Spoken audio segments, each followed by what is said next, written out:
morning, good afternoon, good evening or good night, depending on where you are in the world. We're back. It is the GT World Challenge Asia Esports Championship Season 2, beginning today at Brands Hatch. My name is Paul Jeffrey and I am delighted to welcome along into the virtual commentary box for his GT World Challenge debut, Mr. Lewis McGlade. How are you, sir? I am very good. Hope you're well yourself. What a fantastic venue as well to jump to, Brands Hatch, a proper classic in British motorsport, and one that is a very much a test to drive around. Very challenging, but you can get some good racing action around here, particularly on that run up towards turn 2 at Druids. I think we're in for a fantastic 60 minutes of racing. We are indeed, and welcome to everybody at home. This is, as I say, the second championship, of the GT World Challenge Asia Esports Series, powered by Fanatec. And we've got some returning faces and some new names on the grid, and no less, Lewis, than 44 cars of the Brands Hatch Grand Prix circuit, which has got all the ingredients for being a real challenge for our drivers, doesn't it? Yeah, we've got some big names from the world of sim racing that some might recognise, as well as names that are looking for their place to be made. And what a time to make your name in this kind of sense. You build up, you challenge the very best, and this is where you do it. Yep, exactly right. So this is a championship that will be running over a number of weeks. So it's not a one-off race. There are points to be won. There are 25 of those points for race victory, all the way down to a single point in P10. The race itself is a 60-minute semi-endurance race. There'll be a mandatory pit stop in a mandatory pit window that will last for 10 minutes at the halfway marker, where cars and drivers must come down pit road and insert at least a litre of fuel into the car. And Lewis, they're all GT3 cars. We've got, I believe, about 12 different manufacturers on the grid, and that's going to be fascinating, isn't it, to see how the drivers adapt towards this track and future tracks in the championship. Yeah, you pick a car and sort of hope that it's going to work across the season. Around here at the moment, I think in qualifying it looked like Bentleys and Ferraris were looking like the favoured vehicle around here. But you can take the most out of it as a driver. You can push the car to its very limit. But for me, in these kind of races, it is about making sure that pit stop sequence is absolutely nailed, which is going to be pretty tricky when you're under pressure. Yeah, exactly right. There's making the pit stop itself. Let's have a quick look before we get into that at the entry list for this race. So again, anybody that is familiar with the Asia Esports Series will recognise a few of those names, such as Luis Moreno in the Legion of Racers car. We've also got a number of drivers that are brand new to the championship, qualified through a hot lap competition. Sergei Mironenko for Laundry House in the Honda NSX GT3 Evo, for example, is another big name that should be very much towards the top of the field. Melvin Moe, one of our drivers that did incredibly well in the Pro Championship, finishing second last season behind Davisham Panayachi, returns for this championship race. Yuki Shirakawa from Japan as well in the Success Esports entry is one of the drivers to watch out for as the championship progresses. We're seeing some really big names, Lewis, and some great talents, and I can't wait to see how they adapt to the rigours of this championship.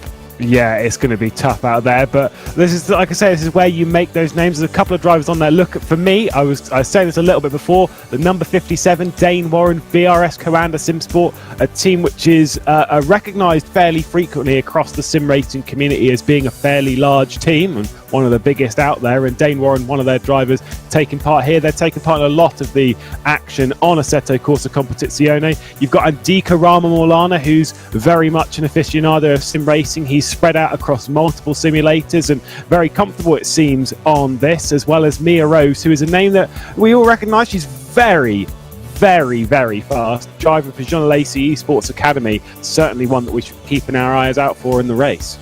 Yep, and just going back to Andika Milano for a moment, he's of course the reigning SRO Esports Asia champion for the amateur drivers. The Legion of Racers have several cars entered into this championship, so fascinated again to see how Andika Milano gets on against some of the drivers he competed with last season, and as we say, some new faces that have made the way into this championship through the hot lap competition. And of course, there's a lot of prize money on the table as well. For the champion and second, third, fourth and fifth will take a share of a guaranteed minimum prize pool of €2,500 and trophies for the top 3 drivers as well. So there's a lot of desire to do well because you're in a competition, Lewis, but also there's money on the line as well, which always makes things a little bit more spicy. Some drivers are better at dealing with that pressure than others when there's prize money on the table. You know, some drivers are getting used to it, right? You know, we've had a lot of series with prize money on the table.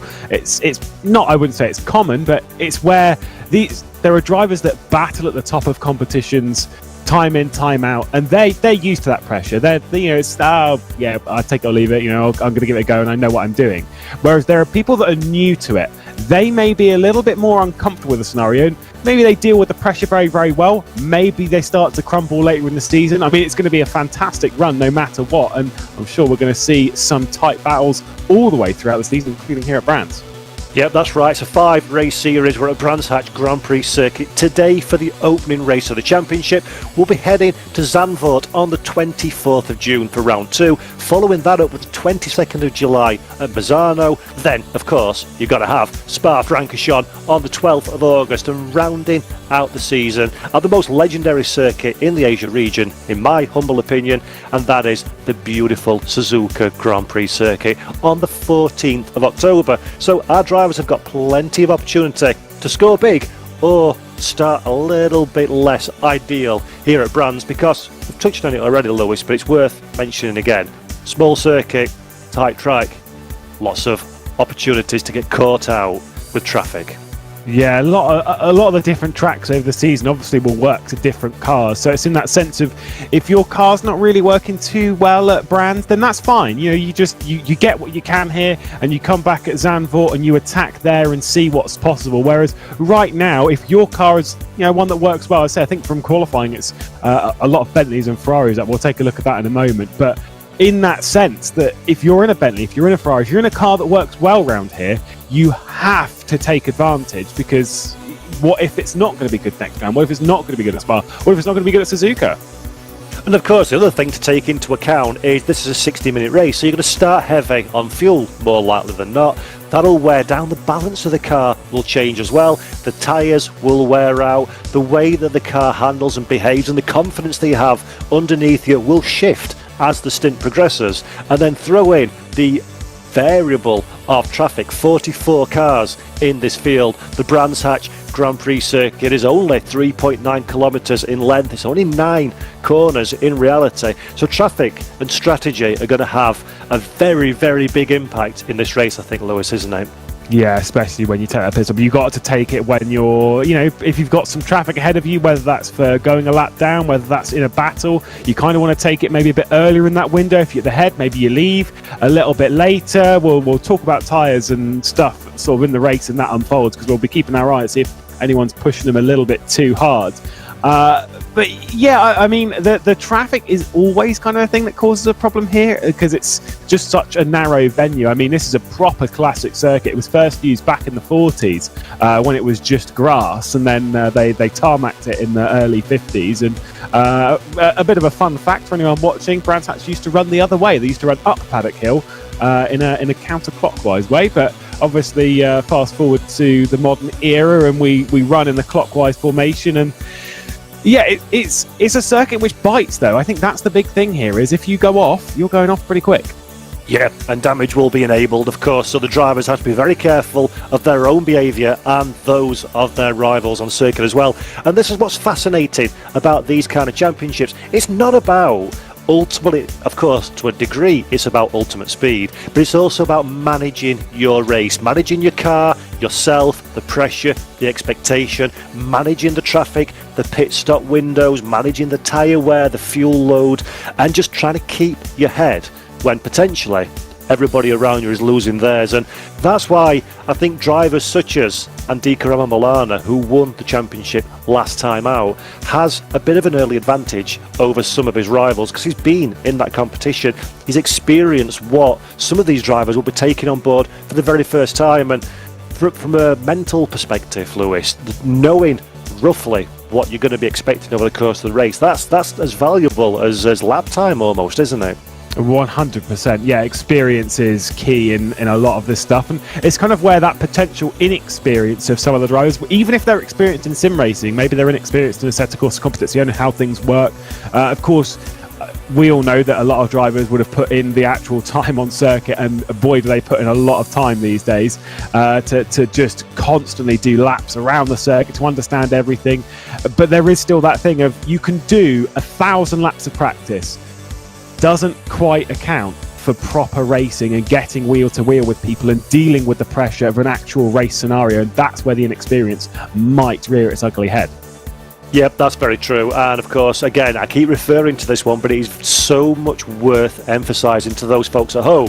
There are 44 cars on this grid. There are only points for the top 10 finishers, so it's going to be a desperate struggle in the opening laps to just find a little bit of tarmac for yourself, a little bit of real estate that you can call your own without getting involved either physically in terms of contact or just being held up by slower cars. We've only had a 15-minute qualification session, which is not a very long time to set the ultimate lap time you're capable of. So any drivers that have maybe struggled in qualification, they're going to have a very difficult job ahead of them as we look at the grid from qualification. So you can see Warren is on pole position in the Bentley, as Lewis mentioned earlier on. Bentley looking very fast. A double rammer of car Ferrari in second and third position. So Tan Q Long and Andika Milano in third position. Rounding out row 2 is Rachmat in the Bentley. So Bentley, Ferrari, Ferrari, Bentley on the first 2 rows of the grid. Hang in the number 118 Ferrari lines up in 5th place ahead of Zhang in another Bentley. So Bentleys and Ferraris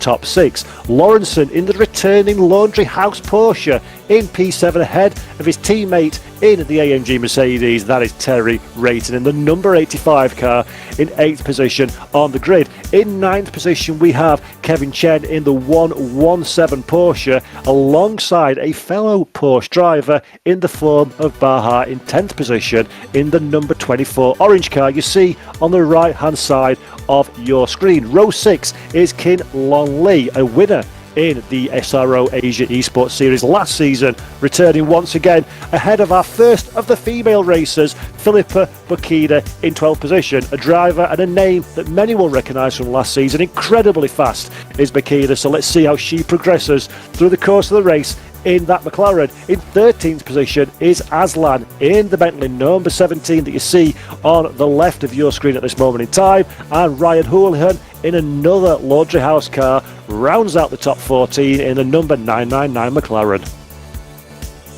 Then we've got Woods, who's currently down in 15th position. Damon Woods in that Merc looking to be working his way a bit further forward as we continue down the grid. An Audi of Pratima in 16th position, and a couple of Lambos of Chuao and Norman.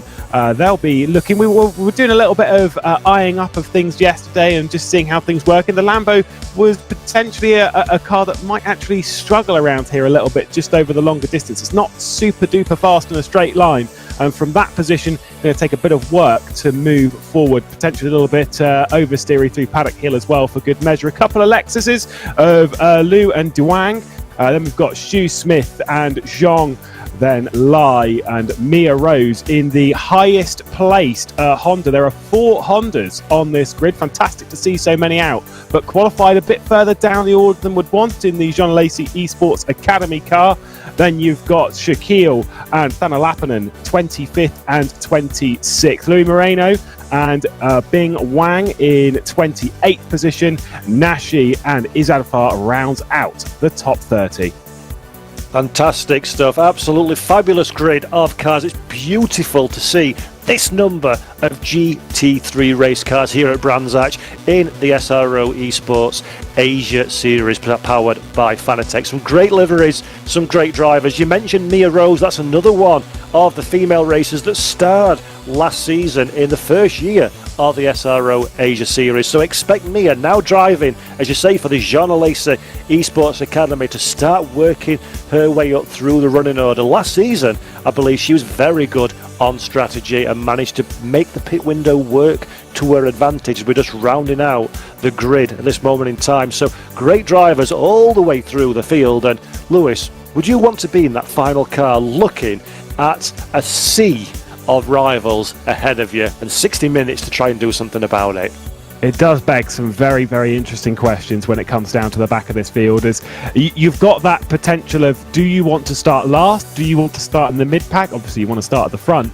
But I've always said that, especially around here, I actually really don't want to start in that mid-pack, especially running into Paddock Hill from 10th on backwards to about 30th.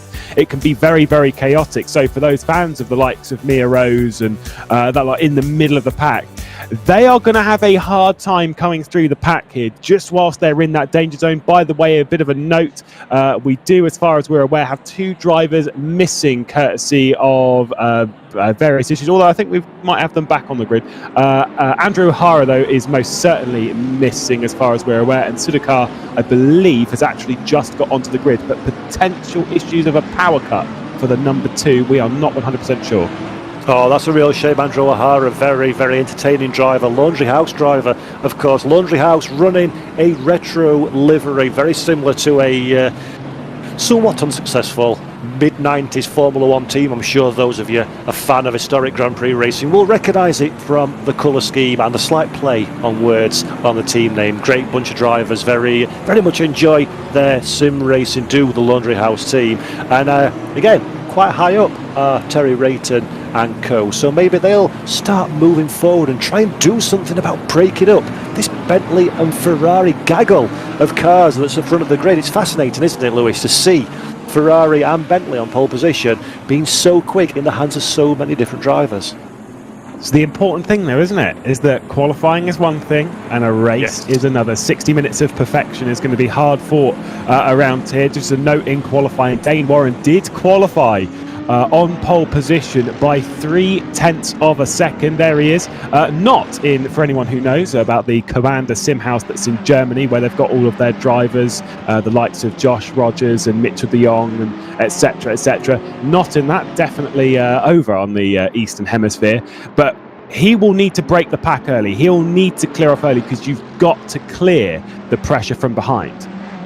Yep, that's exactly right. If you need to be able to dictate the race on your own terms when you're starting at the front of the field, if he gets a bad start down into Paddock Hill bed, if it runs a little bit wide up at Druids, which we've seen many times before, then suddenly the complexion of Dane Warren's race will change significantly compared to what they'll have planned before this event started. Now, for the folks at home, just to give you an idea of what's happening while the cars are not racing each other at this moment in time, we are doing a full formation lap, and the cars will line up 2 by 2, come round the final corner, the green flag will go, and we'll be ready for 60 minutes of racing. So what are you doing as a driver at this stage in the race? I am trying to calm myself down. Nerves are at a high. I love a formation lap just to allow you to bring yourself up to speed in the race, and that is exactly what they're doing now. The formation lap's just allowing you to calm yourself down, get focused on that race starting for Dane Warren, for Tan at the front, for Andika Milano, your champion. He's focused on one thing, and that is the victory. So here we go then, looking on board from pole position, Dane Warren, as we're about to start the first race of the 2021 GT World Challenge Asia Esports Championship, powered by Fanatec. The lights are about to go green. Warren gets a lightning start down into Paddock Hill Bend for the very first time. 44 cars squabbling for track position, trying to make their way up the running order. Rama Milano further back, trying to make his way from 3rd position. The reigning champion looking to recover positions in the Ferrari, but Warren gets the start he needs. Rama Milano in 2nd position in the car on screen now. The number 889 makes one off the start. A little bit of squabbling further down the running order, but broadly speaking, a pretty clean opening few corners. Yeah, Lawrenson made a couple of positions up as we're looking in the mid-packers. I think that might be one of the laundry houses that's gone for a bit of contact with the Audi and a bit of a slide as well for Andika Milano. Great start up into 2nd position, but a bit of contact with Dylan Tan, his teammate, coming through Paddock Hill and up towards Druids.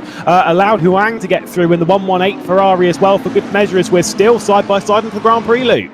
Fantastic stuff. We're looking at Philippa Bakina now, the female racer, 12th position, just on the outskirts of the top 10. And those all-important points in the McLaren. There's a squabble. 2 Porsches and an Audi just ahead. Bakina will be keeping a watching brief on these cars, trying to find an overtaking opportunity. The cars are in the first lap of the race. The fuel is heavy, the tyres are cold, the brakes are cold. The drivers are just settling down now as we're looking back from one of those Porsches, heading into the final corner under the footbridge. for the spectators, and this is Avila Bahar now, 24, number 24 Porsche, 10th on the running order and the last of the points paying positions, but he's got Pratima and Filippa Bakida and Ryan Houlihan all trying to find a way past behind.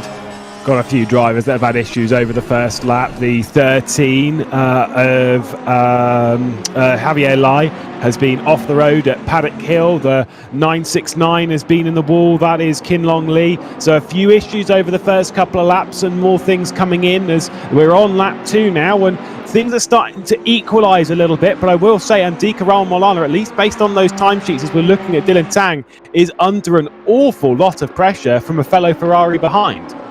Yeah, Raul Milano made a position at the start, don't forget, from third into second place. A driver we expect to see challenging very much at the sharp end of the field during the course of this season. Will have to be careful not to slip behind his fellow Ferrari rival. And of course, in these early stages of a race, the field is so heavily compacted that you lose one position, you're very much in danger of losing 2 or 3 and getting yourself out of that trade. As we're looking further down the order now, Melvin Moe, real world GT racer in the Asia region, 23rd position at this moment in time is Melvin Moe, so he'll be looking to have a bit of a step up in performance as the race progresses. Now we're looking at the beautiful liveried Legion of Racers AMG Mercedes under significant pressure from Lau behind. So Melvin Moe, a winner last time out, second in the Pro Championship standings, having a difficult start to this new season.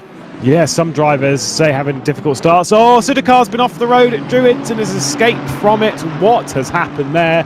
Bailed from the track. That looked like it might have been a technical issue based on where he was, as Lau goes for a little bit of an interesting move up into Druids and almost opened the door for Wang behind, but no way through at the moment. And I will say, I think there's been a few movers and shakers. Mia Rose has gone up a few positions and is applying an awful lot of pressure to Norman ahead in that Lamborghini. Potentially some more positions to be gained.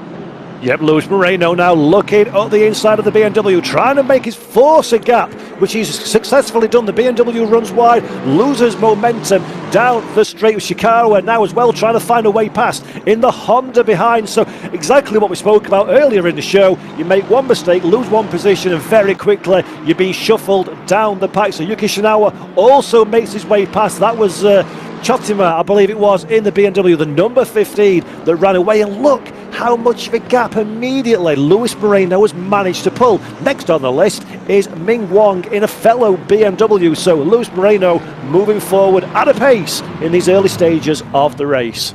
Got a little bit of a gap though to catch before it gets there. 1.7 seconds, the distance between the two. But yeah, Shirakawa just taking advantage there on the exit of Hawthorne's Bend and the run into Westfield. Pretty interesting stuff. The entire train behind us. I mean, look at that pack. It has spread out a lot. I'm pretty sure there was like 6 or 7 cars when they were running around in the Grand Prix loop. So clearly more things have happened over there. Mia Rose up another position as we're focused on the Lexus of Dwang and Thana Lappanen directly behind. So this trio fairly close, but it's the early stages of the race. If there's ever gaps, you need to focus on using a bit of tyres, using a bit of fuel or whatever to try and close that gap and go on the attack. You do, and it's a great tactic that we saw from Shirakawa just then in the Honda. It's also wise, while the cars are closely compacted together, if somebody's faster than you, let them challenge the car ahead. Let that open up an easy overtaking opportunity. If you're forcing the issue, you're taking the risk. You're taking on the risk versus reward. If you're allowing somebody else to do that for you and then sailing through the gap that they've generated, it's a much safer option for these drivers. Somebody who's not concerned about having safe options at this moment is Chen Zhongzhu in the number 5, 33rd position in the lead of this Porsche, the stopper in the bottle at this moment in time, under significant pressure from Yat Lam behind in the BMW. So Zhongzhu under all the pressure in the world, but it seems to have made a bit of a gap now in the twisted stuff, the downforce wash from the car ahead, just giving him a little bit of breathing space. But this is exactly what we're going to see throughout this race. It's going to yo-yo, isn't it, Lewis? There's going to be gaps closing and getting larger as the drivers find where they're quicker or slower than their rivals out on track. Yeah, especially with the difference of all of the GT3s. All of these do drive ever so slightly different. Some more different than others. You know, you've got mid-engined, front-engined, and I would say rear-engined, although Porsches these days are technically classified as a mid-engined car, aren't they? So something in that vein. Either way, Bakita was very, very close to getting past Pratima. Did notice coming up into the Grand Prix loop there was just a tenth between, but at the moment there is no door open on the R8 from the 720 as we focus a bit further up the order and the battle for fifth. That Porsche of Lawrenson did get up to fifth place, but I don't know about you. Does look like Lawrenson's starting to struggle maybe a little bit. Maybe like the early pace of that Porsche was great and just seems to be dropping off a bit.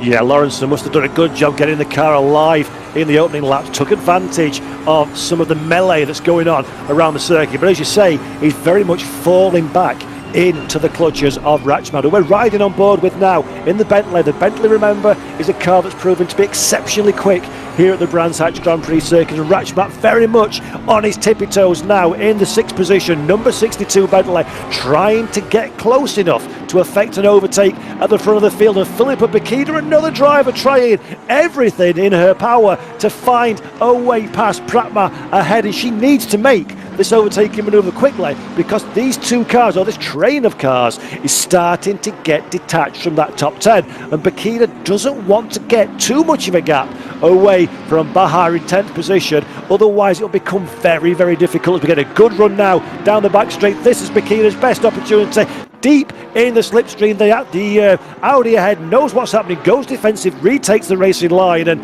just like we're going to say quite a lot, I think, today at Brands Hatch, there's just not enough space to get that car alongside in the braking zone.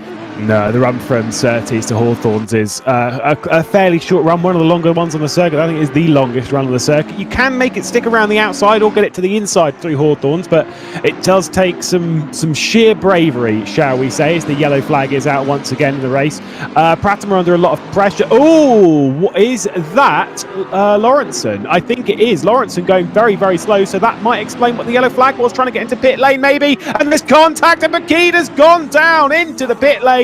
Nothing she could do. Oh, that is a shame. Oh, that is incredibly messy. So Lawrenson obviously has got himself a problem running slowly on the track and then just got blocked out of pit road, closed the door on Philippa Bakita, and that is an early pit stop. And sadly for Bakita, it is outside of the mandatory pit window, so even though she's gone down pit road, more likely than not to drive all the way through pit lane, it isn't going to count towards her mandatory stop allocation. So Philippa Bakita, from having a very, very strong opening 10 minutes, has suddenly all gone through no fault of her own. Very, very wrong indeed. And Lawrenson, an experienced and fast driver, really surprised me that he forced that manoeuvre into pit road when cars were there, and I'm sure our race stewards will be casting their eyes over that one in the fullness of time. Yeah, I'm sure we'll get a note from race control. The thing with Lawrenson in that scenario, if there's no room there to get into pit lane, you can't just force it. I'm not 100% sure if that was the complete intention. There was a clear issue on the 911 Porsche, and yeah, either way, it's clearly Philippa Bakita who's footing the bill there, and unfortunately the invoice dumped off. The only good news is we've seen a replay now of race start, so let's have a look a little bit further down the running order. Look how many cars we've got on the grid. It's a fantastic sight as we're seeing the Lexus and the Honda just trying to find a little bit of track position. Rolling start 2x2 formation as they look for the lights at the top of the gantry as we're away to go. So let's see what happens here. This is the Lexus coming down into Paddock Hill Bend for the very first time. Fellow Lexus further up front. Everybody's running 2, 3 wide. A little bit of contact before. Here we go. See 1, 2, 3 cars involved in that one. A check up Lewis at the front of the field, and everybody just not enough time to react. And there you have contact. Remember when I said, but you don't want to be in the mid-pack? Yeah. Yeah, that is kind of why, because you've got cars behind you, so you're forced into doing something. You don't have the space to lift off. You've got to attack, but then you don't really want to attack because you know that there's 8 or 9 cars ahead that are also going on the attack. It's just one of those things where you just all come together in the middle of all of that, and some drivers got very lucky in that scenario and some drivers got very unlucky, and that is just how lap 1 goes in such a tight 43 car field.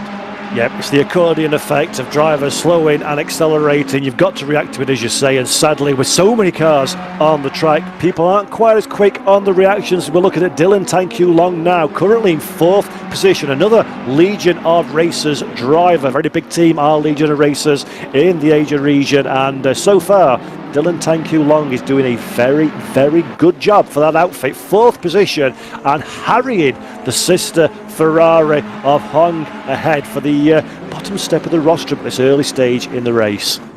Might be a little bit disappointed with how the early stage of the race went. Of course, the 144 was the car that qualified on the front row alongside Dane Warren, who has cleared off into the distance. Now 4 seconds clear of Andika Milano. But I'd still say that currently running in 4th position, good effort, currently challenging the potential, as you say, for the podium. The issue, the focus that needs to be in this scenario is Rakhmat, who's closing in that 62 for PMX Phantom. You've got to make sure that that gap doesn't come down too much. The moment it starts closing at a considerable rate, 2/10 a lap, 3/10 a lap, which doesn't sound like much, but it really is, that's when you need to try and force the move, or potentially hope that we wait another sort of 12 minutes and then bail into pit lane a little bit early and try and get an undercut and get some clean air. And we're looking at another replay now. This is the early stages of the race. The first lap contact in a Druid's hairpin. That's the Mercedes that we saw at the end of the shot last time around in the gravel trap. So just like we saw into T1, and exactly what we've seen many times before in large grid races in real or virtual worlds, just not enough tarmac for GT3 shaped cars all to come together. And sadly, the Mercedes was the person that suffered the biggest penalty for that one, but has got back running again, which is great news. So good to see that the majority of the cars are still very much in this race as we're about to start ticking over to the first 15 minutes of the season complete. I say you've got to just keep on the race circuit. I mean, so many times I've seen a driver who's had an issue, and I say seen a driver, I mean, I've done it myself on the odd occasion, but we won't go into that. You've had an issue on lap 1, you've gone off the road, whatever, and you pull the plug. And then you see that everything gets chaotic midway through the race. You think, if I'd have just stayed in there, maybe I could have got, I mean, in this scenario, maybe a top 30, maybe a top 20, who knows? And maybe it's not points, doesn't matter. Just getting out there, getting racing, getting experience in the car, so crucial in a racing scenario. Yep, absolutely right, as we're looking now at another replay from the early laps of the race. So this is the 35th position Honda NSX at the front of the field. Very noteworthy colour scheme. We've seen one of the laundry house cars contacted, and then a second accident, an entirely separate accident involving the 888 as well. So started with drama for one of the laundry house runners on the inside of the corner, reaction from the rest of the field, and there is the end result. Another car facing the wrong direction. So just like you said, Lewis, at the start of the broadcast, being in that mid-pack is where the danger is, and trying to stay out of these kind of incidents is not always the most straightforward of things to achieve. Well, running through that section of the circuit through Sheen's Curve, it's blind entry. You come up over the crest at Dingle Dell, and then you're expected to commit to this corner, which is really quite high speed, very narrow, minor area for mistake. And yeah, you just kind of, if there's a crash on the other side of it, you don't really know which way it's going to go. Muranenko has made up a position to 35th, battling with Izad Far. I think it was Muranenko who was on the first lap, was making contact coming into Surtees. It might have been another one of the other laundry house cars. I don't fully remember to the early point in the race, but it was a pretty dicey in the mid-pack, down to 35th, so not an ideal scenario, but nevertheless, again, continues racing, trying to reach the check flag. Yeah, Mironenko having a disappointing start to the race, gets checked up behind the BMW as well for good measure. That opens the door to the Aston Martin behind Mironenko from going from an attacking position to suddenly losing another place in the running order. And Sergei Mironenko, a driver that we very much expected to be much further up the running order in the laundry house Honda, as he goes too wide down the back straight. This is going to be very tight indeed. Luckily, the Aston Martin acknowledges the fact there's a car on the underside, goes for the switchback, can't quite achieve it, and they both live to fight another day. So great driving from Mironenko and Azafar as well in the Aston Martin to avoid contact as they continue their fight in the lower reaches of the top 30. Lachlan Nichols as well will be a part of that if they continue to battle like that. But good display between the two, and nearly a nice cutback from Izadfar as they ran through Hawthorns. Would like to see more racing like that, because that's kind of how you want to do it if you're going to make an overtake around the circuit. Obviously you've got to dive into Paddock Hill, but you're so fast through Clearways, the final corner, and that run into turn 1. You're so quick, as this is Paddock Hill they're coming into, that it's hard to make a dive. It's such a fast corner, and Druids, which is potentially ideally the best overtaking point on the circuit, it's so easy to cover off from a defensive point of view by taking a moderately diagonal run into the corner, or you pull it over to the right hand side. You can kind of cover it off without making any real mistakes. It's only someone's going to get past you if you lock up both wheels and go straight on. So your best opportunity is down this back end of the circuit into Hawthorns. Nearly saw the move come from the Aston Martin of Izadfar, but now Moronenko really needs to get by Chotama. Yeah, Chotama seems to be the cork in the bottle of this particular fight. Moronenko crawling all over the back of that big BMW, trying to find enough space to get alongside Izadfar in 36th position, keeping a watching brief as well, but Moronenko now gets the run down on the inside. The car ahead clears the space for him, runs a little bit wide as well. The Aston Martin of Izadfar comes through as well. Moronenko makes the position, moves himself up in a 34th place. Chotama loses not one but 2 positions as well, and now Lewis, the fight for third, is on. Yeah, look at this. Dylan Tan going on the attack, and I think maybe sensing that Fadli Rakhmat is closing in. Again, the harder they battle, the more it's going to come down. It is 1 second as that Bentley is closing in on the battle for the podium. 5.4 seconds that Dylan Warren is leading this battle. 1.7 off the back of Andika Milano, the teammate of Dylan Tan Keelong. But definitely going on the attack and knows that it's now or never. I'm going to assume that for the full pace racing driver there might have been a mistake at some point, potentially down at Sheen's Curve or somewhere like that, or no, sorry, before that rather, at Surtees rather. There must have been some sort of mistake, because it went from 1.7 down to 0.8 in a couple of corners. I'm not sure, but if I'm Rakhmat, I'm loving this right now. Oh, yeah, this is exactly what he needs to see. The more these two cars squabble, the faster he's going to get up to the back of this fight. And he needs to take the opportunity. Does Rakhmat in the 5th position Bentley to attack as soon as the opportunity is available, while the car ahead, while Dylan Tan is concentrated on trying to liberate third place from Hang ahead of him. The Bentley needs to make the move and make it stick quickly as he starts his progression up the field. Meanwhile, Dylan Warren is dominating proceedings, almost 6 seconds to the good at the front of the field. Andika Milano, 2nd position, 3rd at the start, 2nd into T1. Falls back now, but a further 2.1 seconds ahead of this little fight. So at the start at the front of the field, the gaps are starting to increase, but the racing for third place at least continues to be intense. Yeah, incredible stuff for this, and it really is now a trio for the podium, with Dane Warren leading the way by 6 seconds. It does actually beg a question to someone who's been in sim racing for a very long time. I don't mean to call you an old man or anything. I'm not going to, don't worry. You've been in sim racing for a long time. You've been through we've all been through the era of like My Sim's Best Sim, etc. I've got a bit of lap traffic as well from one of the Laundry House Mercs for good measure. Whereas My Sim's Best Sim. Whereas now we're seeing this bit in sim racing where people are spreading out over multiple simulators. Dane Warren being one of them. Most of the drivers on the grid are in that category. But coming into ACC and maybe not having too much experience, absolutely loving life at the moment. And I hope this is a thing that we see more and more from the top flight of sim racing.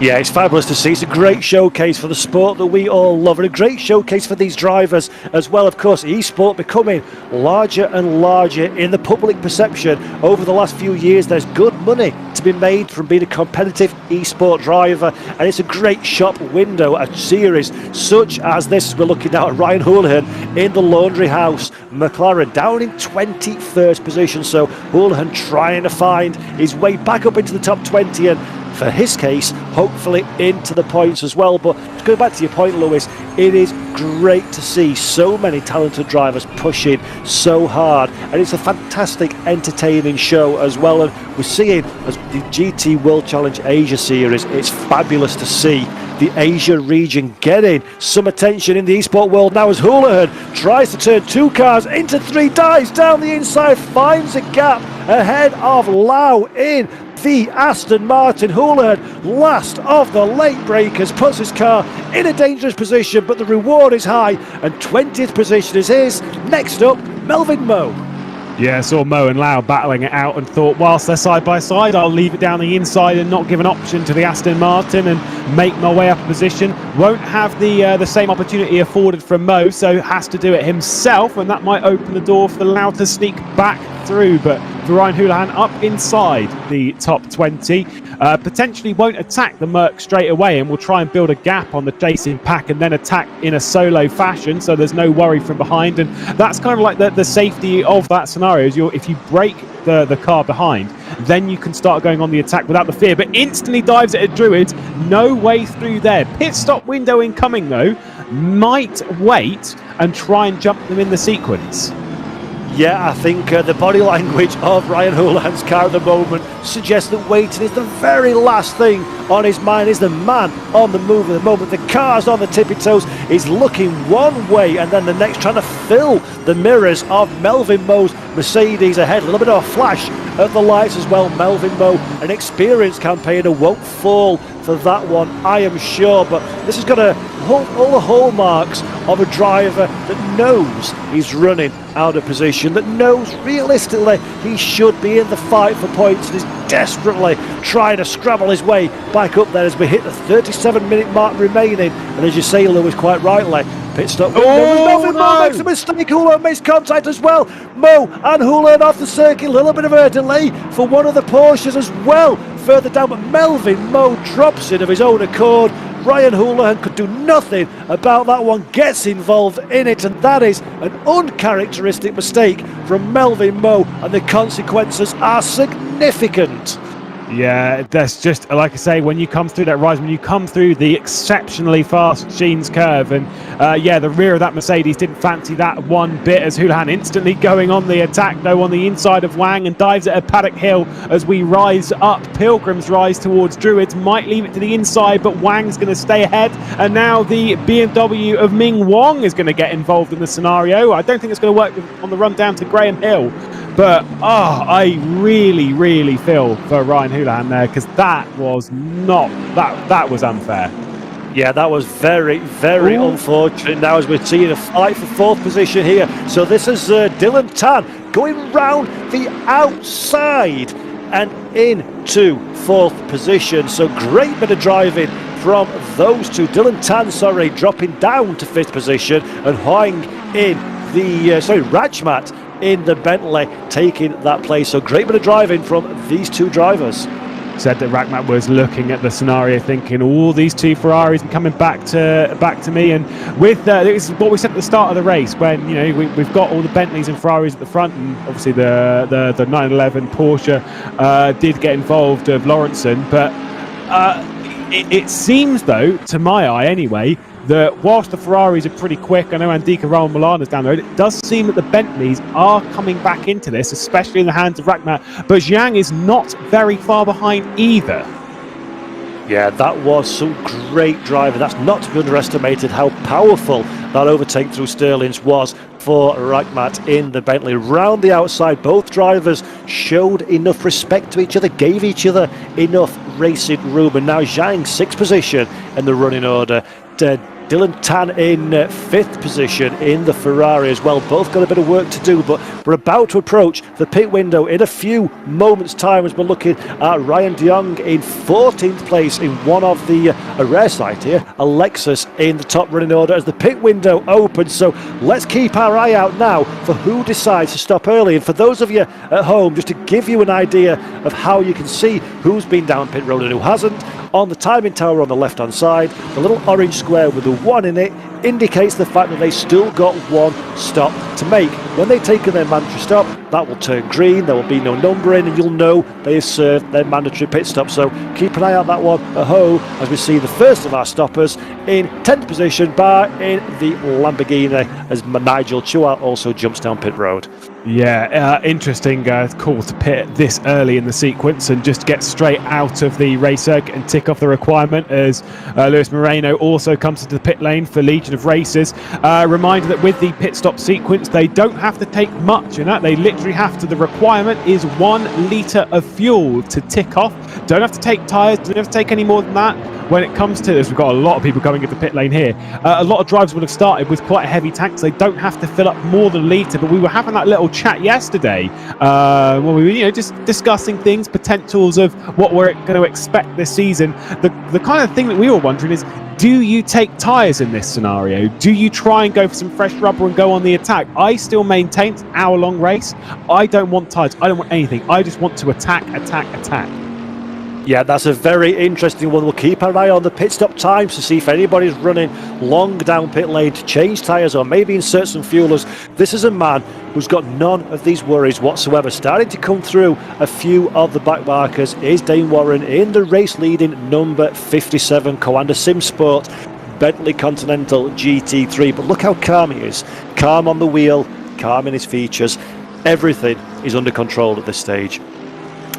I mean, VRS Coanda SimSport are one of the best run outfits in sim racing, arguably the biggest team across sim racing, have taken part on a multitude of simulators and are at the front on most of them, and any type of high level competition you can see them in, and that's why it's fantastic to see them racing over here in Assetto Corsa Competizione. I know Josh Rogers, one of the fastest drivers in sim racing, will be taking part over the coming weeks in various other things on Assetto Corsa Competizione, including, I believe, the European Sprint Championship, European Esports Sprint Championship. So we'll see about that one as to where he's going to be. It's a bit of a dive straight out of the pit lane, and important to make those moves early when you're fresh out of the pit lane, so you don't get stuck behind anyone. Yeah, that's exactly right. The in lap, as in the lap that you are on before you jump down pit lane, and the out lap, as in the lap when you've left your pit stop, are vitally important. If you can be quick when the tyres are a little bit colder, the pressures have gone down a little bit as well, and you can be faster than your rivals, you can very quickly find yourself making up 1 or 2 positions on the circuit, and that's exactly what we see from the Porsche there. Great overtaking move.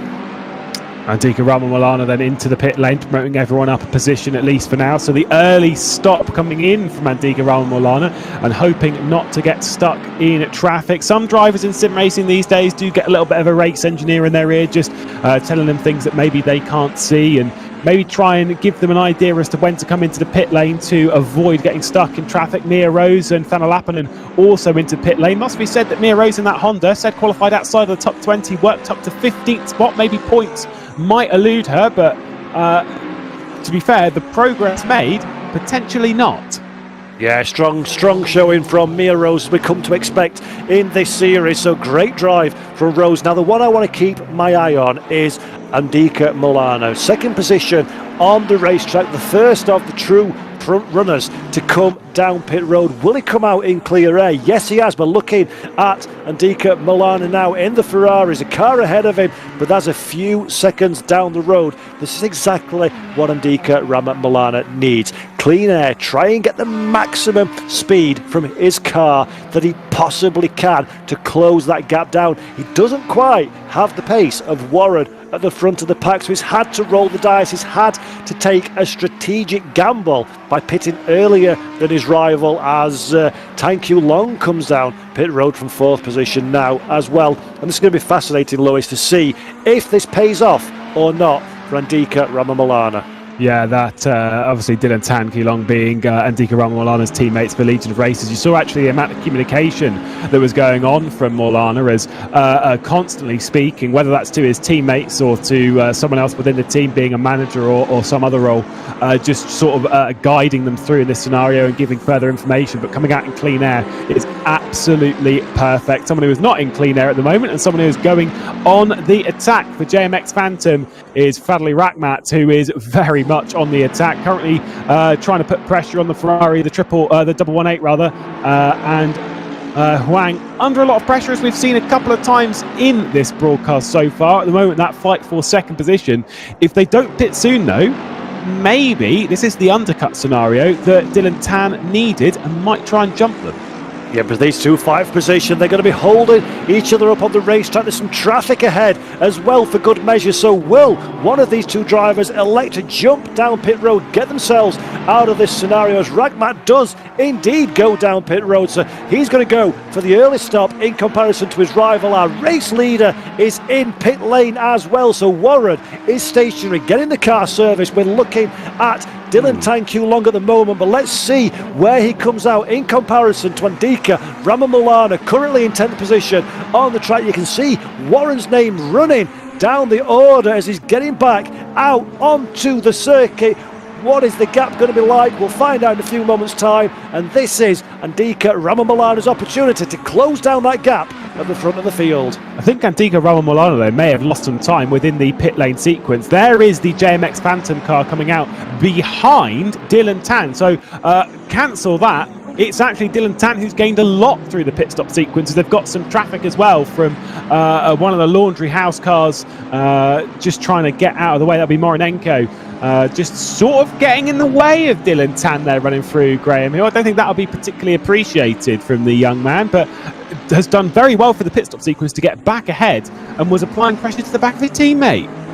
Fantastic stuff, and this is exactly what we spoke about. This is how strategy comes into play. You can get caught out with lap traffic, just like we saw Dylan Tan doing there with the laundry house car. That will cost you time. You cannot afford to give up, and now Dylan Tan has got Ragmat in 10th position behind him. Both cars have stopped. Milano second of the stoppers. Warren still in theory the race leader when the pit sequence has cycled through and everybody's been down pit road and taken their mandatory stop. Remember, 2.5 minutes left on the pit window. If you don't go and serve your stop, you will attract a penalty from the stewards, so expect our front runners to start jumping down very quickly indeed. I think their next lap will be the last opportunity they can come down with avoiding a penalty. By the way, a bit of a note, Dylan Tan's pit stop was actually very, very quick. It was 2.2 seconds faster than Andika Milano's. It was 8 seconds faster than Dane Warren's. Don't know why Warren was so slow in pit lane. You can see that 8-second gap has actually come down to 3.4 seconds to Andika Milano. I don't think that he's going to be dropping back much further than that. Maybe just took a little bit more fuel. Might explain why he was so fast in the early stages. Maybe a lighter car and was pushing it in that sense. So maybe the pace might equalise now. Very, very interesting stuff. Immediately we're finding the strategy side of things coming into play, and I'll be curious to see how that pans out as we've entered very firmly the second half of this race now. 1.5 minutes left on the pit window. This man that you're looking at now, Qiushang Huang, is our race leader, but jumps down pit road. He will be giving up that race lead in short order to the chasing field. But let's just see how everything shakes out. Andika Milano back up to second of the drivers who have served their pit stop. So again, traffic will start coming into play as well. It's not over yet at the front of the field.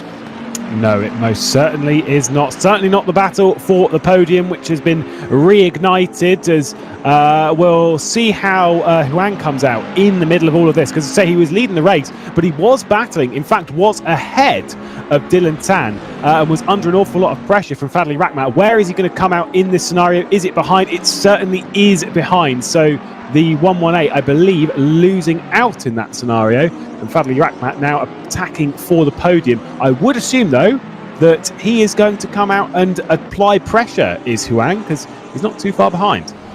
Of course, his car will be just coming back up to speed again. The tyres will have cooled down, the pressures will have released, as we're looking at Mia Rose. So we spoke about Mia Rose earlier in the show, running well outside the top 20 in qualification, now into 11th position and chasing Dwang ahead for the final points paying place. So Mia Rose, a fabulous performance, the fastest of the Hondas. We're seeing now picture in picture, concentrating on finding a way up to and eventually past the Lexus ahead. So Mia Rose, outstanding performance so far, the fastest of our female racers, following the unfortunate contact for Bakita earlier in the race. 11th place, just outside the points. You can see the intensity, the focus, that sort of leaning forward and really like that. In that sense, you're not just like showing your intensity, because obviously you don't really expect the other competitors can see you, because normally they can't unless they've got the stream open on another screen. It's more just that focus and that attention to the race, and really trying to find every single little apex and try and pick everything apart. What a drive though, from 20, I think it's 22nd on the grid up to 11th, and potentially in the points. Just wonder if the points were going to escape her. Might not, although might have to clear the Lexus and then potentially try and close down another 8 seconds to Aslan to be completely safe in the points paying positions. Yeah, this is the danger zone for Mia Rose now. She's clearly the faster of these two cars, but as we've spoken about ad nauseum here today, it's difficult to overtake a Brands Hatch Grand Prix circuit. So Rose knows she's got the pace advantage, knows now is the time to attack, but can she find a space? Can she find a way past the Lexus? It's a very benign car, the Lexus, very easy on its tyres, very easy on the driver. It's a nice, steady, comfortable, well-balanced car, so there'll be no real parts of the circuit that Dwayne is going to be struggling with, that is going to find it more difficult than others. So Rose really needs to force the issue now, and unfortunately for Mia, she's got a couple of cars starting to close in this fight as well. So the time, Lewis, really is now or never should she start getting involved in defending from the chasing cars behind. Yeah, it's going to start ticking away. Got a Lexus closing in, so he's going to have Lexus on one side, Lexus on the other, and then you've got a couple of McLarens as well of Thanael Apponen and Shu Smith, and then the Lamborghini of Chihuahua. It's going to become quite a long train before you know it, so you want to make a move, want to make it stick, and want to clear off. By the way, I'm just going to give a bit of a shout out to anyone taking the Honda. We've got 4 on the grid as far as my memory is concerned, and love seeing the NSX out on circuit. It's not a car we actually tend to see too much release. I certainly don't in some of the stuff that comes out. I absolutely love that car. Fancy it, why not? Well, take a bit of a random call.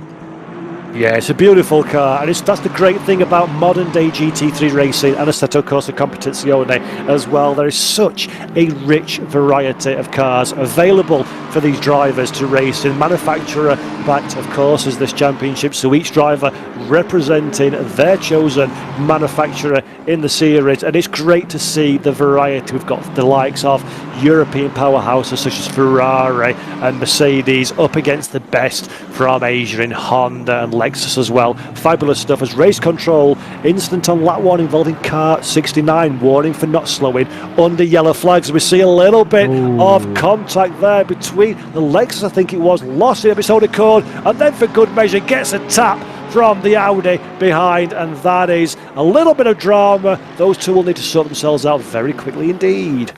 Yeah, but I'm not 100% sure who that Audi was in that scenario. By the way, 15-second time penalties have been dished out to Long Lee. That will be for an incident involving, on lap 3, incident involving 9, 6, 9, 26 and 37. For reference, the 26 is Shaquille, and the 37 is Adfar. So that was very, very early in the race. Race control dishing out a 15-second time penalty rather. Post pit stop sequence, so they're not taking them in that pit stop, so they'll have to take that 15-second time penalty at the end of the race. It will add to their race time. They won't have to come in. It's not a stop and go, so it's just going to add to the race time.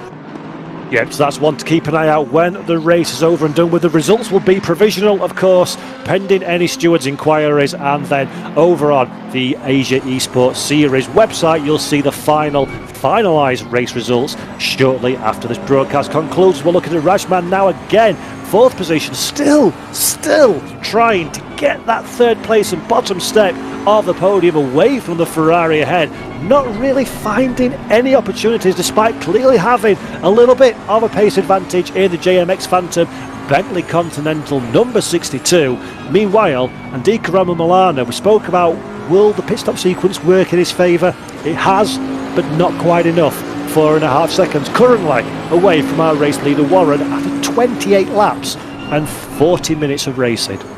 I will say though, very interesting that as far as my numbers would go, based on like some very basic stuff, because I'm not a mathematician, based on the difference between Dane Warren and Andika Milano's pit stop times, the only conclusion that I can come to, because I don't think it's not long enough for tyres, is that they underfueled the Commander Sim Sport car just a little bit, just to get it firing up, get it trying to pull that gap. Then when you bring it in, you stick a little bit extra fuel in, a little more than expected for than the other cars, and that's where that pit stop sequence was a little bit longer for Dane Warren. Interesting to have taken that gamble, and now that everything's sort of equalised and he's come out of the pit lane, got the extra fuel in or whatever, so everyone should be fairly equal on fuel at this point when it comes to that weight, is continuing to pull away, although nowhere near at the rate that it was early in the race. That's why I'm assuming they're back on the same weight. I see really interesting tactic from our race leader, and something they're very confident of their pace going into this race, that they can pull off a longer pit stop. And as we said at the start of the show, isn't it, Lewis, that it's a case of get some clean air, get a good start, gap the field ahead, and then the race is in your control. So brave, but so far very successful from Warren. Great insight into the way that racers look to find that advantage. Yeah, God, could you imagine if he didn't pull away from the rest of it? Like I say, they've got to have faith in their ability. And I know VRS Commander and Dane Warren definitely do. They've won a handful of races at a high level of competition. But you've got to have that self-belief and that ability to... If there's anything you need to do today, it is nail the first half an hour of the race. Cannot miss an apex, cannot miss anything. Hope there's no traffic, no incidents, no nothing. Because if that pack behind keeps up with you, you've made a few mistakes or whatever, you come into the pit lane and you have an 8-second longer stop whilst there's a train behind you, bye-bye. You're dropping to the back of that pack, because it is not going to be easy. One person who might be a little bit frustrated as we're watching this battle for third is actually Fadli Rakhmat, who I know has made up a little bit of progress, who's been working really well at the moment in the race, was running in fourth before the pit stop sequence, but the car ahead in that scenario was Huang, and the car behind was Dylan Tan. He got by Dylan Tan in a fantastic move, but now has to do it again. And I'm pretty sure that he's not going to get such an easy, in air quotes, opportunity once again.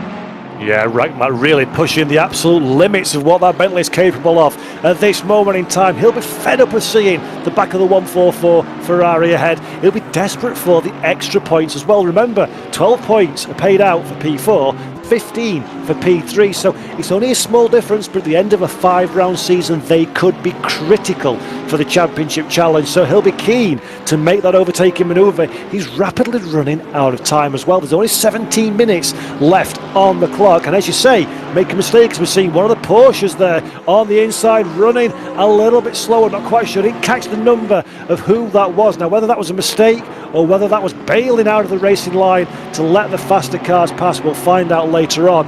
But yeah, Rakhmat's got everything to do and not a lot of time left in which to do it, so that'll be great to see how that continues in the last 16 minutes and 42 seconds. Seeing a lot of requests to see Ryan Houlihan for Houlihan. Currently on screen, 27th position after what was going quite well in the race, moving forward. Obviously not in a decent position realistically, but was working forward. Has got a lap down now on race leader. You can see the VRS Commander just ahead, that Bentley of Dane Warren, just the next car down the road. But still driving around, just trying to reach that final part of the race, trying to reach the checkered flag. But you are absolutely right. Look at this. Traffic is becoming a proper part of this battle. And I reckon at some point in the next 16 minutes, traffic's going to play its factor here. Yeah, I think you're right. I think we've already seen some of the drivers being a little bit reluctant to cede track position to faster cars coming through. You only need someone to get a little bit in the heart of battle with somebody they're racing for position. The leaders come upon them. They're not aware that it's the race leader. They make a defensive manoeuvre. They make a mistake. And suddenly a comfortable 3-second lead turns into absolute bedlam as you're racing for position. So we'll keep our eye on how that transpires further up the running order. At the moment we're looking at Oscar Lee in 13th position in another one of the Lexus for the Z Challenger Racing Team, the 650. 13th place, Van Lappelen in 12th place, just 0.7 of a second ahead. So that's a fight to keep an eye on as well. Yeah, just outside of the points unfortunately, but again, depending on how the race unfolds, they may end up closing onto the back of Duang and Mia Rose as we're focused a bit higher up. I mean, if anything happens with them, with this group that's currently on screen, then they'll gain a position behind as well, courtesy of any instance as this battle between Woods, Chen and Aslan is pretty close. They are a fair way up the road, from Duang, as there's battles between the back markers in the background that were fighting out quite hard. Interesting. Like if you're a race leader, if that's happening behind you, no worries. If that's happening ahead of you, you are massively concerned. Yeah, exactly. It's not your own. You have faith in your own speed, your own ability, but it's getting wrapped up in somebody else's incident is what can undo a race, as we've seen already from Filippo Bacchini with the pit stop incident from Lawrenson, if memory serves me correct. So it's very, very simple to get caught in somebody else's problem. But at the moment, Kelvin Chen, he's the middle car of this little battle. Kelvin Chen in the full pace racing team Porsche, trying desperately to find a way past the very interestingly liveried Mercedes ahead, but Aslan behind, just waiting to see if an opportunity avails itself of these two drivers. And Kelvin Chen is in the points, but he wants more. He wants that 7th position, and this is very tense times for these 3 drivers. You were saying it is not a long season. You've got to take advantage of whatever you can. If you don't feel that, say, for example, the Porsche is a particularly good car at this circuit, the Mercedes, whatever, you're desperate to try and take advantage of this round and of that situation. At the moment, there is no move, but there is a potential one from the Bentley of Aslan behind, who nearly dived it to the inside of Hawthorns and committed to that, but no way through at present. By the way, I'm getting a little bit of a call, obviously, about the penalties and stuff. I'll try and read them out as quickly as possible. Did say that the 168 Lachlan Nichols has a penalty, car number 5, that one being Chen. Also has a penalty, and the 969, which is Kinlong Lee, also has all of them 15-second time penalties, all for avoidable contact earlier in the race. Typically, considering this is race 1 of the season and a very difficult racetrack in GTWC now, warning, we've already spoken about that one. Lewis, as Chen goes defensive into Paddock Hill, and now Chen looks like from the attacker to the defenders. The Bentley goes down deep on the inside. Andrew is Chen gives him racing room. A little bit of rubbing is racing side by side. The run down in to Graham Hill. Ben the Bentley around the outside a lot later on the brakes, and surprisingly, Aslan takes that position relatively straightforward. Kelvin Chen is suddenly thinking, where did he come from and how did he get around the outside of me? Graham Hill Brand, almost an unknown, unheard of manoeuvre. Great stuff. Yeah, that was set up from the defensive move at Paddock Hill from the 117 of Chen.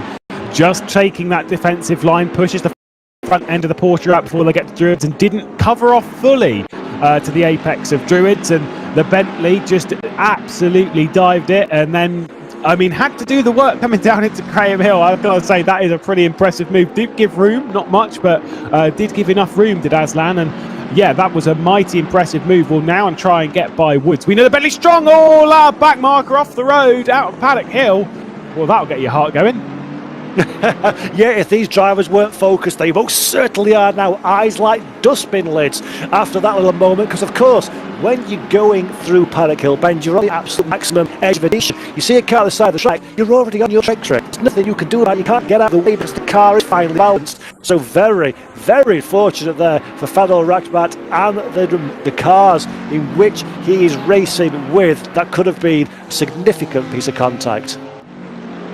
Yeah, it's going to be an intense battle. So only 11 minutes left to go in this race. So there really is not long for Rakhmat to try and do something about it. And if he wants that podium, it's kind of every corner is an opportunity. And every time we go by, the opportunity is slipping away bit by bit. There are not many more opportunities. There's no pit stop sequence trying to take advantage from. There's none of that. You have to do it yourself. You have to do it the hard way. And I don't know about you. I might check to see if we've got decent times in it. But I do get the vibe that this lot is catching the back of Andika Milano.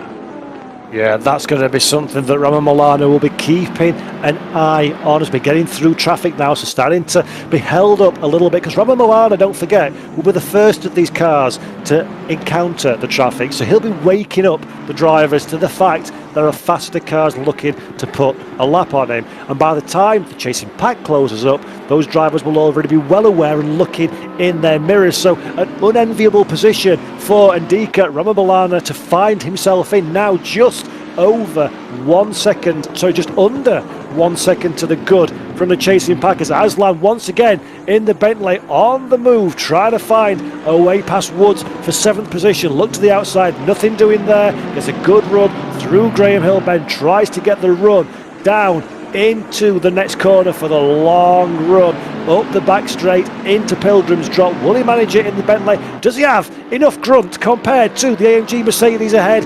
Not quite at this stage, not much of a braking zone down into Hawthorns either. So Aslan continuing to harry the back of that Mercedes, much better on the brakes, much more grip available to him at the moment, shows his nose nice and early down the inside. Oh, no. Mercedes tries to close the door, then goes for a day at the beach, and Aslan takes the position. The Mercedes drops down the order like a stone, and that, Lewis, was defending when it was not necessary, I'm afraid.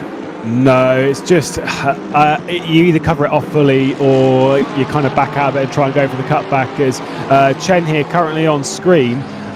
Drop it. I don't think he's dropped the position. I think there's a lot of back markers that were trying to come through all the middle of that and causing Chen a fair amount of time. Just want to note one thing, hyping up the drama towards the front, because I do fancy a bit of that myself. I said that Andika Milano might be losing pace. Well, he most certainly is. It is 1 second now, as Dylan Tan and Fadli Rakhmat are 100% closing in. That gap is flying down, and Dane Warren a couple of laps ago was 2 seconds a lap slower than the cars behind. It is closing into the front, and this is all because of lap traffic.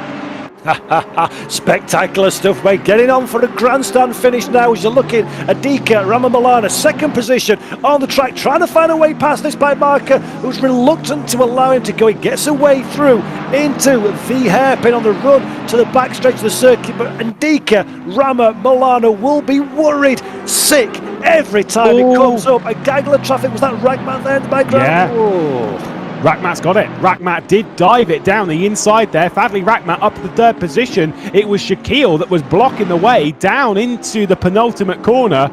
Oh, it is dicey stuff, and we've got a Bentley, 2 Bentleys now on the podium. Oh, this is turning into, this has got all the air of something that's going to be spectacular or disastrous in this final 7 minutes. If you're watching at home, do not go anywhere. Intensity level has been turned up to volume 10 in this final 7 minutes of the race. Fadli Rakhmat looking as though he was trying to find a way onto the podium for the last 20 minutes, eventually does so in the traffic. He has got the faster of the cars here. The Bentley is the car to have here at the Brands Hatch Grand Prix circuit. Can he do anything about Andika Milano in 2nd position, just over a second and a half up the road? Can the chasing field get that 3rd place back? We'll find out in the next few minutes, but this is intense action.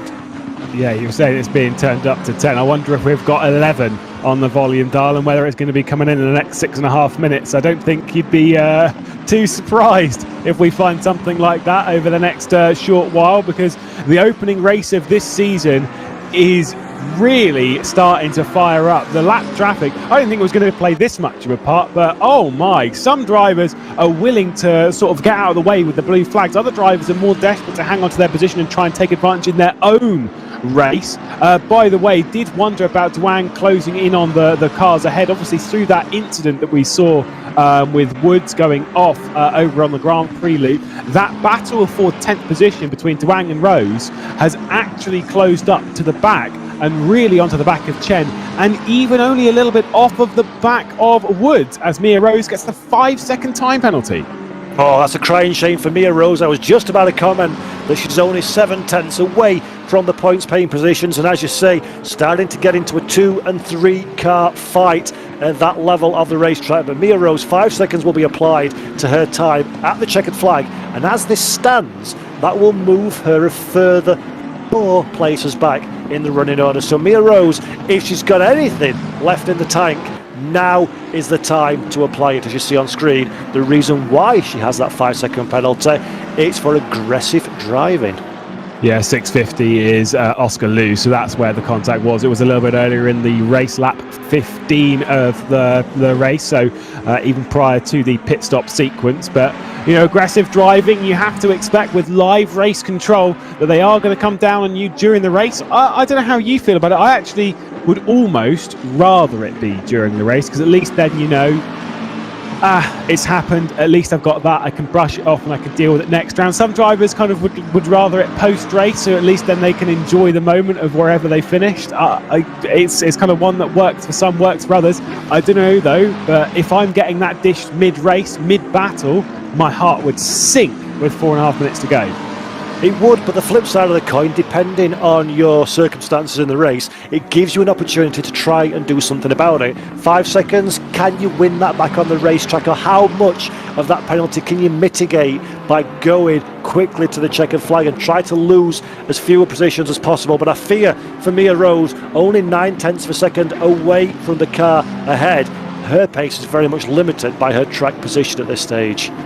Yeah, that's the problem. It's like we've said before, time and time again, passing is very difficult. This is how the JMX Phantom driver got through and up onto the podium on Dylan Tan. A fantastic move. That really was a send, and you can see there it was Shaquille in the R8 that was just sort of holding in the middle of the road and basically just almost allowed it for Rakhmat to make the position. And Dylan Tan, I think he might be pretty cross with that scenario.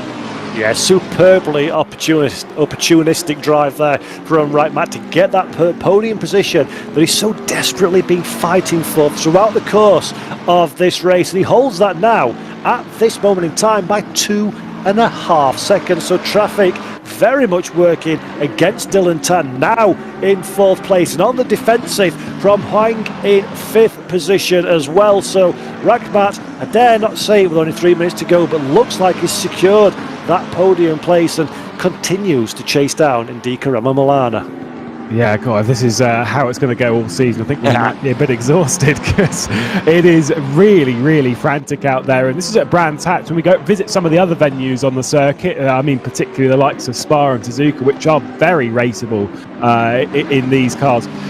Whoa, I think we might be a bit out of breath. Yeah, definitely. Great circuit, great championship, great initiative to get the Asia season up and running for a second year and give some attention to the very, very talented drivers in this region of the world, an area of the world that doesn't always get as much attention as maybe it deserves. As we're seeing another incident on lap 17 involving car 26 and 23 and a drive through penalty for car number 26, and that is Shaquille in the Audi. So drive through penalty, wave goodbye to any chances of a decent result after that. Yeah, was already going a lap down as the driver that was sort of involved in the battle for 3rd. So a lap down in that scenario, and goes from bad to worse. Now Andika Milano is under a lot of pressure for Legion of Racers as Fadli Rakhmat has closed in and completely dropped Dylan Tan. So no assistance from a teammate for Milano. He's got to do the defensive work himself. Thankfully though, based on the time remaining, only going to have to do it for a couple of laps. Yeah, I remember Andika Milano had 3, 4, 5, 6 seconds advantage at some stage during this race. That has now been brought down to basically absolutely nothing. So heading into the final couple of laps, Andika Milano's had second position all the way through this event, and now it's under a world of pressure from the Bentley of Rakhmat behind. Can Rakhmat do what he needs to do to make it a Bentley 1-2 in the opening race of the GT World Challenge Asia Esports Series powered by Fanatec, or can our reigning champion Andika Milano withstand the pressure and snatch that second place? Legion of Race in this final minute of what has been a fascinating race to open up the season. That traffic as well as Andika Milano. They're going to split it running down to the final corner. How do you like your moves? That was highly intense, and now the Bentley very much on the attack. Fadli Rakhmat was not able to take a few laps to go on Milano's teammate now at Paddock Hill, as they're going to be diving it down. Final lap of the race. If there's a driver that can hang on in this scenario, it would be your defending champion Andika Milano. This is absolutely incredible stuff. Ragmat tried everything and more to find his way past Milano for the second position in the race. The race are still nothing to say in the outcome of the event, but Andika Milano heart rate will be through the roof. The Bentley is the faster of these two cars. We've seen in the picture that our race leader Dylan Warren never ever challenged during the course of this race, but all eyes on this fight for second. Yeah, Warren's just been out cruising, driving, doing what does best and just sticking in the laps under absolutely no pressure, as quick as he likes. He'll be glad to have got this battle pack from behind, and whilst having a few moments in lap traffic, hasn't actually dropped off too much. Meanwhile, this battle on the left has been high intense from the start of the race until clearly the checkered flag. Yeah, fabulous stuff as he rounds the final corner. This is Dane Warren from pole position to race lead, to race victory in the opening round of GTWC College Asia Esports Series. Dane Warren for VRS Motorsports takes the race victory. Fahim Ragmat manages the position, cannot quite overtake Andika Milano for second position on the podium, right at the very death. Dylan Tang in fourth position, Huang in fifth, and Zhang in sixth place, with Aslan, Woods, Chen and Jong that we're looking at on screen now, about to round out the top 10. Or is it, as Mia Rose goes for one final look around the outside, but Mia Rose has a 5-second penalty to her name anyway, so this is purely academic, but Dwang takes the final points paying spot. And Lewis McGlade, that was, just as we predicted, absolutely awesome. That was intensity that you really can't put money on. That was fantastic stuff. Shaquille across the line in 30th position after a drive-through penalty, and being one of the most decisive factors in that battle for the podium. Tight as you like for that second spot, but Dane Warren, I did wonder when I looked at the entry list. You know, you go through it and you think, oh, okay, so you've got Andika Milano, obviously an incredible talent and a made name. And then I was like, Dane Warren, that is a driver to keep focused on across the season, and that is exactly why, doing pretty much what he came here and intended to do. Dominant. Yeah, dominant performance, fantastic from pole position to the race victory, the 25 points that go with it. Of course, we've still got 4 more races to come, so it is by all means not a done deal. Andika Milano, our reigning champion, secures second, and the 18 points that come with it as well. And Ragmat, one of the most entertaining drivers in the entire field today, has been up and down the running order like a yo-yo, secures that final podium position as well. Now, we've seen Ferrari and we've seen Bentley have been the cars to have at Brands Hatch. Next time out, as a different but similar circuit at the Zandvoort Grand Prix track, the old Zandvoort Grand Prix track layout as well, not with the new changes for Formula 1. It's now going to play into the hands of the drivers that we've got, and of course there's balance of performance to be applied on a manufacturer basis too, so things can very much change next time out, can't they, Lewis? Yeah, it's why you've got to take any advantage, anything that you've got on your plate, anything that you can take in the round that you've got ahead of you, you need to take. And that's exactly what a lot of the drivers did out there, like Dane Warren. Life Rally Ragmat nearly got up to that second spot, but it clearly showed that Andika Milano's start to the race, getting up into second place, was so crucial to go on the attack in the early stages and then basically hold back from there and wait for things to unfold. Worked out great here at Brands. Zandvoort, though, is a different kettle of fish. Once again, hard to pass, interesting, fast-flowing track, but it does provide something a bit different. Some other cars, like Porsches and stuff, may end up moving a bit further forward here, so some teams and drivers that may not have done so well at Brands will be focused in a few weeks' time. But the million-dollar question is, has anybody in this field got an answer for the VRS Co-Anda SimSport team, and in particular for Dane Warren? That was a dominant performance. Pole position, race lead, race victory, never once challenged at a short circuit like the Brands Hatch Grand Prix track as well, and the 25 points that come with it. The drivers need to go away and do some homework after this race. They've got until the 24th of June for the next race at Zandvoort. As a driver, you've really got to work hard to get that extra speed. And actually, while we're on that subject, speaking of extra speed, we've got our race winner, Dane Warren, Congratulations, Dane, Paul here. Fantastic performance and a dominant victory. How does that feel? Hey, yeah, pretty good, I gotta say. A little bit unexpected. Came into this not really expecting how it was going to go, so to take the win by a couple seconds, it's really cool. Really happy with the result. Yeah, you never looked like you were going to be challenged during the course of this race. How was it from the driver's point of view? Did you have pace in hand, or was that the ultimate speed you was capable of? Well, just the main aim for me coming into this was just to keep it clean. There was a few unknowns, obviously being our first time sort of exploring ACC, that we weren't really sure about, and I copped that the hard way during the race with our rear tyre brushes just disappearing. So I sort of learned that the hard way, and I think that lost us a lot of pace over the run. But for the most part, it was just clean and consistent as much as possible throughout the race. Fantastic. And Lewis, you identified Dane as a potential race winner right at the very start of the show, didn't you? Yeah, certainly did. Got to ask a really important question when it came to that pit stop sequence. You lost a bit of time in that. I think it was 6 seconds to Andika Milano and 8 to Dylan Tam. Any idea as to what that difference was about? 100%. I think I overfueled like 6 or 7 litres, and I completely forgot that I turned the ignition off instead of I turned the ignition off coming into the pit and didn't turn it back on when the car dropped. So just rookie mistakes, but all things will get sorted for next round, hopefully. And last question from me, VRS Commander Sim Sports seeming to spread out a little bit more into sim racing and really taking it by the neck, and we're seeing a lot of the drivers coming over to ACC now. Is this going to be a consistent theme for the team?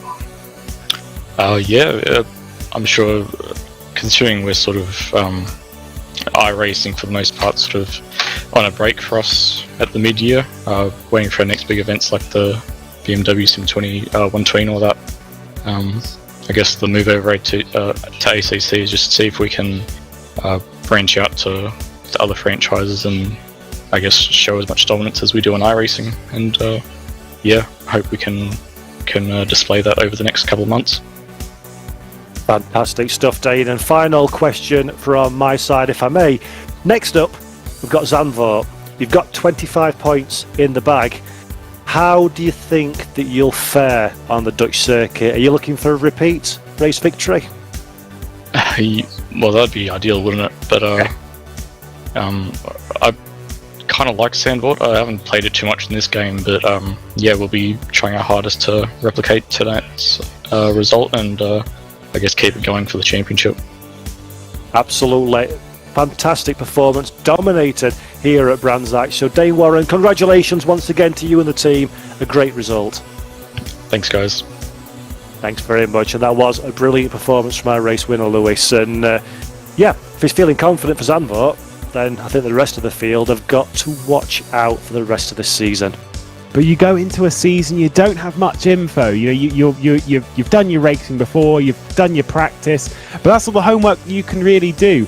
Once the season begins, you're delivered a load of data, whether it's just on consistency, whether it's just on lap traffic, on time, whatever. There's always something to learn from. And I think a lot of the competitors out there will take this and think, okay, what was he doing differently? How did that work out? Yada, yada, yada. They'll go through the data and they'll really attack it for the next round. They've got a long time to do so. You said it's over a month before we head to Zandvoort. So there's plenty of time for them to really get into the meat of it and then attack Zandvoort in a very different way. Or conversely, there's plenty of time for them to look and go, yeah, right. Where am I going to find that speed from? And then plunk into a deep, deep depression when they realise that the level of this competition is absolutely incredible. And I want to thank all the viewers at home for staying with us for this first broadcast of the second season of the Asia Esports series, and thank all our drivers for putting on an absolutely fantastic show. Okay, there was a little bit of contact in the opening laps further down the running order, but Lewis, to be fair, the driving standards in some of the most difficult conditions one could ask for have been fantastic, haven't they? Absolutely, got to give a shout out to Fadley Rackmat for that move on Dylan Tan. That was absolutely sensational, and hopefully we can see more racing like that throughout the season. You know, no holds barred, just get out there, get racing, bit of respect between the competitors, and just put on a good show. Yep, brilliant words. And then just to remind everybody at home, next race will be at Zandvoort on the 24th of June. Thank you to Lewis McGlade alongside me. Thank you to the broadcast team, to SRO and the GTAG Esports Championship powered by Fanatec. My name's been Paul, and thanks most of all to everybody at home for watching. Until next time, bye-bye.